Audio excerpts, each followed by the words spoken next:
கோவை மாவட்டம் சர்க்கார் சாமக்குளம் ஒன்றியம் அத்திப்பாளையம் வையம்பாளையம் கிராமத்தில் அமைந்துள்ள நமது பாரத தேசம் சுதந்திரம் பெற்ற 1947ஆம் வருடத்தில் ஆரம்பிக்கப்பட்ட சுதந்திரா மேல்நிலைப் பள்ளியில் 1974ஆம் ஆண்டு பயின்ற மாணவ மாணவியர் 30 குடும்பங்களைச் சேர்ந்தவர்கள் 77வது குடியரசு தின விழாவில் மீண்டும் இணைவோம் நிகழ்ச்சியை சுமார் 52 வருடங்களுக்கு பின்பு பள்ளி வளாகத்தில் கொண்டாடி மகிழ்ந்தனர்.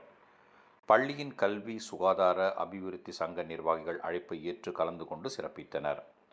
காலை 9 மணிக்கு துவங்கி 50 மரக்கன்றுகள் நடுதல், முன்னாள் ஆசிரியர்கள் 11 பேருக்கு நினைவு பரிசு வழங்குதல், பள்ளியில் உள்ள மேல்நிலைப்பள்ளி மாணவ மாணவியர், குழந்தைகள் பள்ளி மாணவ மாணவியர் ஆகியோர் மாநில மாவட்ட அளவில் நடைபெற்ற கலை நிகழ்ச்சிகள் மற்றும் விளையாட்டுப் போட்டிகளில் வெற்றி பெற்ற 26 மாணவ மாணவியருக்கு பரிசுகள் வழங்குதல் மற்றும் சக மாணவ மாணவியர்களின் குடும்பங்களுக்கு விளையாட்டுப் போட்டிகள் நடத்தி பரிசுகள் வழங்கியும் கொண்டாடி மகிழ்ந்தனர்.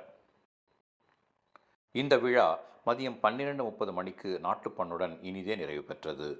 மதிய உணவுக்கு பின்பு சக மாணவர் குடும்பங்களுக்கு விளையாட்டுப் போட்டிகளும் நடைபெற்று பரிசுகள் வழங்கப்பட்டன.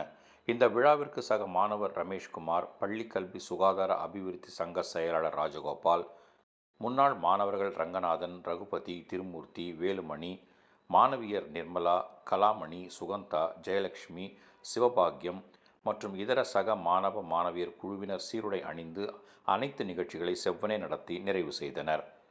முன்னாள் ஆசிரியர்கள் மற்றும் மாணவர்கள் அவர்களது கடந்த கால ஆசிரிய மாணவ பருவத்தின் மகிழ்வான தருணங்களை நினைவு கூர்ந்து உரையாற்றி மகிழ்ந்தனர். முன்னாள் இந்நாள் பள்ளி முதல்வர்கள், ஆசிரியர்கள், பள்ளியில் பணிபுரிபவர்கள் 95 பேருக்கு நினைவு பரிசு வழங்கப்பட்டது. வருகை புரிந்த அனைவருக்கும் காலை உணவு, மதிய உணவு மற்றும் மாலை உணவு ஏற்பாடுகளையும் சக மாணவர் திருமூர்த்தி உபயதாரராக அவர் தலைமையில் சிறப்பாக ஏற்பாடு செய்திருந்தார்.